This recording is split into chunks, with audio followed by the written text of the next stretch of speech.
សួស្តីបងប្អូនអរគ្នាថ្ងៃនេះជួបvớiខ្ញុំទៀតហើយពីរបៀបយើងចែកមើលទិន្នន័យ Facebook របស់យើងណាដែលយើងផុសរូបផុសវីដេអូទៅផុសយើងផុសទៅខុសនឹងគោលការណ៍របស់គេជាដំបូងនោះបងប្អូនចូលមកកាន់ Facebook បាទរួចហើយបងប្អូនចុចទៅលើ account របស់យើងបាទ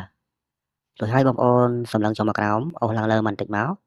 បាទអូសឡើងមកលើបន្តិចមកយើងមករកពាក្យថា like ត្រេ3នេះទូចហ្នឹងបងប្អូនចុចមកកាន់ហ្នឹងហើយបងប្អូនរកនេះសញ្ញានេះបាទខាងក្រោមនេះបាទខាងកន្លែងទំព័រនេះបាទពឹបមកបាទបងប្អូនចូលមកដល់កន្លែងនេះហើយអត់តម្រុងនេះហើយគឺចេញលក្ខណៈពើបៃតងបែបនេះគឺ account Facebook យើងល្អធម្មតាទេបងប្អូនណាបាទកុំឲ្យមានពើអីខុសផ្សេងពីហ្នឹងអញ្ចឹងណាទី2គឺបងប្អូនចុចទៅកាន់ត្រូលមើលយើងឆែកផ្កាយរបស់យើងបាទមិនថា page មិនថា Facebook ទេបាទគឺផ្កាយគឺមាន7ដួងទាំងអស់ណាបងប្អូនណាឬមួយអាទិត្យឬក៏2ថ្ងៃបងប្អូនចូលមកឆែកម្ដងមកកន្លែងហ្នឹងបងប្អូនណាបាទអញ្ចឹងណាយើងធ្វើខុសគោលការណ៍របស់គេមិនអាចប្រាប់យើងឲ្យដឹងទេអញ្ចឹងបងប្អូនចូលមកឆែកអញ្ចឹងណាឲ្យទី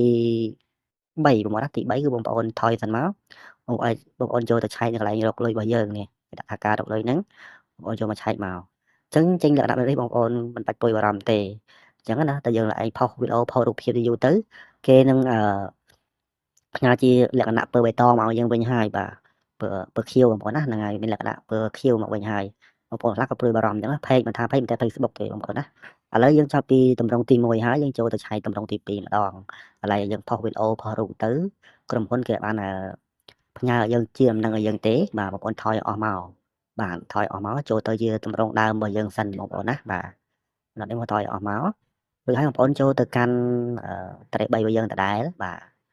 អូខេបាទរួចហើយបងប្អូនអូសឡើងមកលើបងប្អូនមករកពាក្យថាជំនួយនឹងគ្រប់គ្រងបាទបងប្អូនចូលមកកាន់នេះមកយើងឆែកមកដល់កន្លែងនេះបងប្អូនចូលមកចំណុចទី2សិនបាទចំណុចទី2នេះគឺយើងទៅឆែកមើលបងប្អូនចង់ស្នើសុំអ្វីពី Facebook អញ្ចឹងណាបាទខុសគោលការណ៍អញ្ចឹងអាចស្នើសុំបានតែហ្នឹងណាបងប្អូនចុចមកកាន់ហ្នឹងមកបាទពេលកន្លែងនេះខ្ញុំចង់បង្ហាញប្រាប់បងប្អូននៅវីដេអូក្រោយណាខ្ញុំសូមបង្ហាញនៅកន្លែងនេះសិនបើចំណុចកន្លែងគ្រប់គ្រងនេះគឺយើងចូលទៅឆែកមក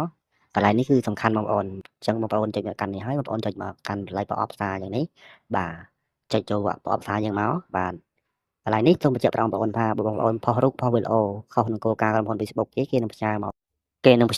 បញ្ជាក់ប្រាប់បងប្អូននៅត្រង់ចំណុចនេះហើយបងប្អូន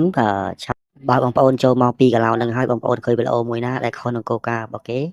ក្រុមហ៊ុន Facebook របស់គេបងប្អូនចូលទៅលុបទៅវីដេអូមួយនឹងចោលទៅបាទជួយឃើញចូលមកឃើញសញ្ញាគ្រីសបែបនេះសញ្ញាគ្រីសភើខៀវបែបនេះគឺមានន័យថា